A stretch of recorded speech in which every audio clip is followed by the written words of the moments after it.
Release అయిపోయిన players list చూస్తున్నా. నాకు కొన్ని పేర్లు చూసి మైండ్ బ్లాక్ అయింది. నా ఉద్దేశంలో టాప్ 5 మోస్ట్ సర్ప్రైజింగ్ రిలీజెస్ గురించి చెప్తా రివర్స్ ఆర్డర్లో. Okay, stay with me last దాకా. నంబర్ 5లో I got Rachin Ravindra. All-rounder boss, left handed batter, left arm spin వేస్తాడు, మంచి ఫీల్డరు, యంగ్స్టరు, బోల్డ్ భవిష్యత్తు ఉంది. కానీ వద్దనేసుకున్నారు సిఎస్కే, పక్కన పెట్టేశారు. నంబర్ 4లో ఇదైతే అసలు no brainer, Punjab kings Josh ఇంగ్లీష్ని ఎలా వదిలేశారు? Wicket keeper, top order batter, మీ క్వాలిఫైర్స్ కూడా మంచి నాక్ ఆడాడు, అవైలబిలిటీ ఏమన్నా ఇష్యూ ఉందా? అదొకటే నాకు డౌట్. లేకపోతే ప్రతి టీం కూడా నాకు కావాలని తీసుకునే టైప్ ఆఫ్ బ్యాటరు ఎలా వదిలేసారో వాళ్ళకే తెలియాలి. నంబర్ 3లో పతిరనా సిఎస్కే ది పతిరనాగా చేసింది. యాక్షన్ కాస్త మార్చుకున్నాడు, అప్పుడు కాస్త ఇన్ఎఫెక్టివ్ గా మారాడు. లాస్ట్ సీజన్ లో రిలీజే చేసేసారే.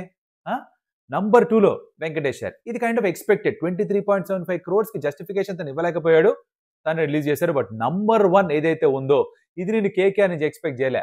ఆండ్రే రస్సెల్ ని కూడా రిలీజ్ చేశారు. ఒక నరేను రస్సెల్ ఎప్పటికీ కేకేఆర్ లోనే ఉంటారని నమ్మిన వాళ్ళు చాలా మంది ఉన్నారు, దానిలో నేను ఒకడిని. నేను పక్కా షాక్ అయ్యాను రసల్ పేరు చూసి. మరి మీకు ఈ టాప్ 5లో ఉన్న వాళ్ళు మీరు ఒప్పుకుంటారా షాకింగ్ అని, లేదా ఇంకెవరైనా ఉన్నారా? కమెంట్లో చెప్తే సరిపోద్ది కదా.